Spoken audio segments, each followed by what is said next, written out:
ጤና ይስጥልኝ ተመልካቾቻችን፣ በላይ በቀለ ነኝ። አያቶላህ አሊ ካማኒ ከተገደሉናም ጦርነት ከተነሳም ዛሬ ድፍን ሳምንቱ። ይህንኑ በማስመልከት የኢራን ጦር በእስራኤልና በጎረቤት ሀገሮች የሚሳኤል አበላ ማዝነቡ ሲነገር የየመኑ ሁቲ ቡድን ለመጀመሪያ ጊዜ ጠመንጃ ወልውሎ ተነስቷል። ፕሬዝዳንት ዶናልድ ትራምፕ ቀጣዩን የኢራን መሪ የምመርጠው እኔ ነኝ ማለታቸው ትልቅ መነጋገሪያ ሲሆን የእስራኤል ጦር የኢራን ዘመቻም ወደ ሁለተኛው ምዕራፍ መሸጋገሩን አሳውቋል። አዳዲስ የደረሱን ሁሉንም መረጃዎች በዝርዝር እናቀርባለን።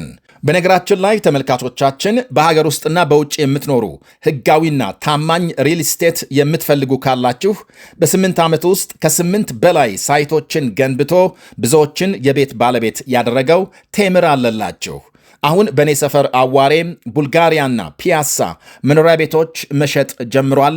ፍጠኑ ላለሁ። በአንድ ጊዜ ክፍያም ለምትፈጽሙ 30 በመቶ ቅናሽ አዘጋጅቷል። ሱቅ ለምትፈልጉም በጣም በርካሽ እየጠበቃችሁ ነው። ውጭ ያላችሁ በዋትሳፕ መደወል ትችላላችሁ። ሙሉን ማስታወቂያ ሰምተን እንመለሳለን። አብራችሁን እንድትቆዩ ጋብዛለሁ።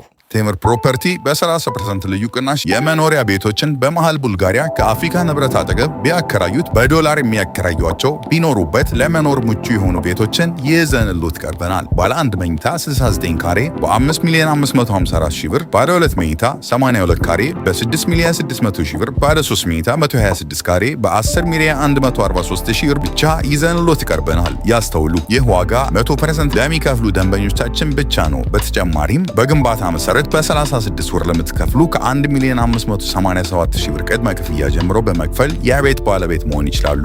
ቀሪው እስካዱ ያለምንም ጭማሪ በኢትዮጵያ ብር መክፈል ይችላሉ። ለበለጠ መረጃ በ0955 27 74 74 ይደውሉ። ቴምር ፕሮፐርቲስ።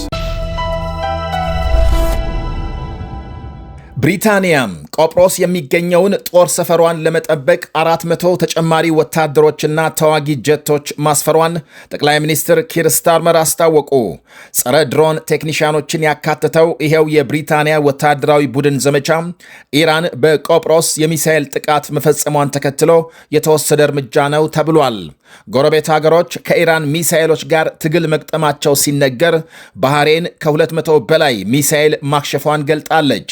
እና አሜሪካም በኢራን በፈጸሙት መጠነ ሰፊ ጥቃት 400 ገደማ የህዝብ መገልገያ ጣቢያዎች መውደማቸው ይነገራል። በሌላ በኩል ቀይ ጨረቃ ማህበር ባወጣው መግለጫም ከ3000 በላይ መኖሪያ ቤቶችና የሕክምና ጣቢያዎች ይገኙበታል። በሀገሪቱ ትላልቅ ሆስፒታሎች መውደማቸውንም የኢራን ጦር በዘጋው የሆርሙዝ መተላለፊያም ከ1000 በላይ መርከቦች መፈናፈኛ አጥተው መቆማቸው ተነግሯል። የኢራን ኃይሎች ወደ ሆርሙዝ መተላለፊያ በሚቀርቡ መርከቦች ላይ እርምጃ እንደሚወሰድ ማስጠንቀቃቸው ይታወሳል። በኢራን ዋና ከተማ ኑሮ እየከበዳቸው መሆኑን ነዋሪዎች እየተናገሩ ነው። በሌላ በኩል እርስ በርስ ለመገናኘት ኢንተርኔት በመላው ሀገሪቱ በመዘጋቱ የሚቻል አይደለም ይላሉ። የምስራቅ ቴሄራን አንድ ነዋሪ ለአልጀዚራ ሲናገር አሁን ያለው ሁኔታም በእርግጥ ካለፈው የአመፁ ሰሞን እንደነበረው ባይሆንም ቦምብ በወደቀና ቤቶች በተናወጡ ቁጥር ነፍስና ስጋህ ትላቀቃለች፣ በጣም አስፈሪ ነው ብሏል። የኢራን አገዛዝ የሰለቻቸው በየቤታቸው ጣሪያ እየወጡ ጀቶች ሲያልፉ እጃቸውን እያውለበለቡ ድጋፍ የሚሰጡ ነዋሪዎች እንዳሉም ገልጧል።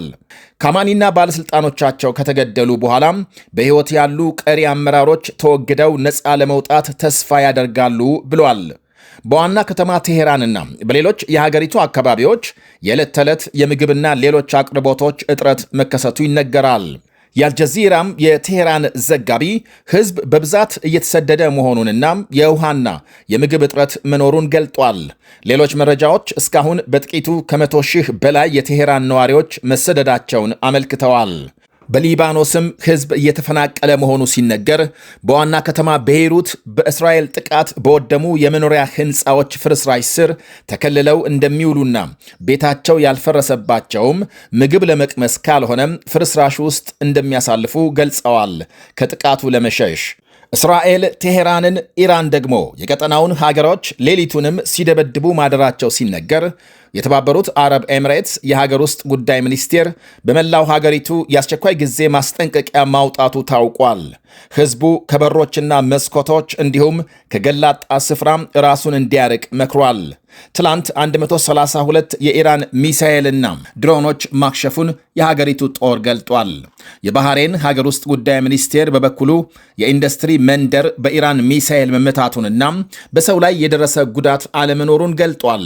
የአደጋ ጊዜ ማስጠንቀቂያ ድምፅ መሰማቱንና መንግሥት ሕዝቡ ተረጋግቶ ወደ መጠለያ ስፍራዎች እንዲገባ ማሳሰቡን ተከትሎ ነው የኢንዱስትሪ መንደር መመታቱ የተነገረው።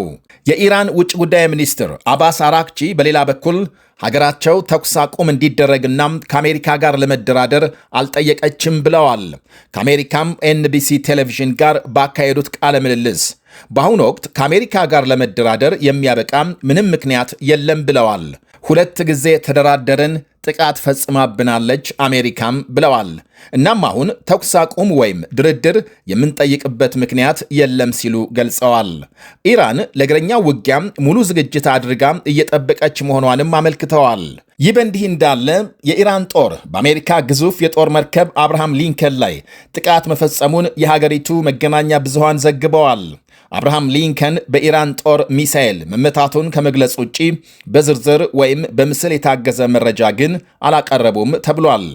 ከሆርሙዝ መተላለፊያ መዘጋት ጋር በተገናኘ የነዳጅ ዋጋ መጨመሩ ሲነገር፣ ፕሬዝዳንት ትራምፕ ግን የዋጋ መጨመር ብዙም እንደማያሳስባቸው ገልጸዋል። ምክንያቱም ጦርነቱ ሲያበቃም ወዲያው ወደ ነበረበት ይመለሳልና ብለዋል። በኢራን ላይ የተከፈተው ይኸው ዘመቻም ግፋቢል 4 እና 5 ሳምንታት ብቻ የሚወስድ መሆኑን አክለዋል። አያቶላህ አሊ ካማኒና ባለሥልጣኖቻቸው ከተገደሉና ጦርነቱ ከጀመረ ልክ ሳምንቱ ነው ዛሬ። ይህንኑ ምክንያት በማድረግ የኢራን ጦር ለ20ኛ ጊዜ የሚሳኤል አበላም በአሜሪካና እስራኤል ሲያወርድ ማደሩ ተሰምቷል። እና አሜሪካ በበኩላቸው ባለፉት 72 ሰዓታት 200 የኢራን ኢላማዎች መምታታቸውን አስታውቀዋል። ጦርነቱ በተጀመረ ልክ በሳምንቱ በኢራን የሚደገፈው የየመኑ ሁቲ ቡድን ድምፁን አሰምቷል። በእስራኤል ላይ ዱላ ለማንሳት ጣት በቃታ ላይ ማሳረፉን ገልጸዋል። የሁቲ መሪ አብዱል ማሊክ አልሁቲ በሊባኖስ የሚንቀሳቀሰው ወንድም ድርጅት ሄዝቦላህም ከእስራኤል ጋር አንገት ለአንገት ተናንቆ እያለ ነው ለመጀመሪያ ጊዜ ሁቲ ጠመንጃ ወልውሎ የተነሳው። እስራኤል በሊባኖስ በፈጸመችው ድብደባም የሞቱ ሰዎች ቁጥር 123 መድረሱን የሀገሪቱ ጤና ሚኒስቴር ገልጧል። የአሜሪካ መሪ ዶናልድ ትራምፕ በሌላ በኩል በውጭ ያሉ የኢራን ዲፕሎማቶች ወደ ሀገር እንዳይመለሱና ጥገኝነት እንዲጠይቁ ጥሪ ማቅረባቸው ተሰምቷል። ትራምፕ የኢንተር ሚያሚ የእግር ኳስ ቡድን ተጫዋቾችን በሚያሚ ተቀብለው ሲያስተናግዱ ባሰሙት ቃል በእያንዳንዱ ሰዓት የኢራን የሚሳኤልና የድሮን አቅም እያወደምን ነው ብለዋል። 60 በመቶ የኢራን ሚሳኤል አቅም መውደሙን አክለዋል። ሳውዲ አረቢያ 3 የኢራንን ባሊስቲክ ሚሳኤል መታ መጣሏን ስታስታውቅ፣ ጃፓን ኢራን ውስጥ የታሰሩ ዜጎቿም በአስቸኳይ እንዲለቀቁ መጠየቋ ተሰምቷል።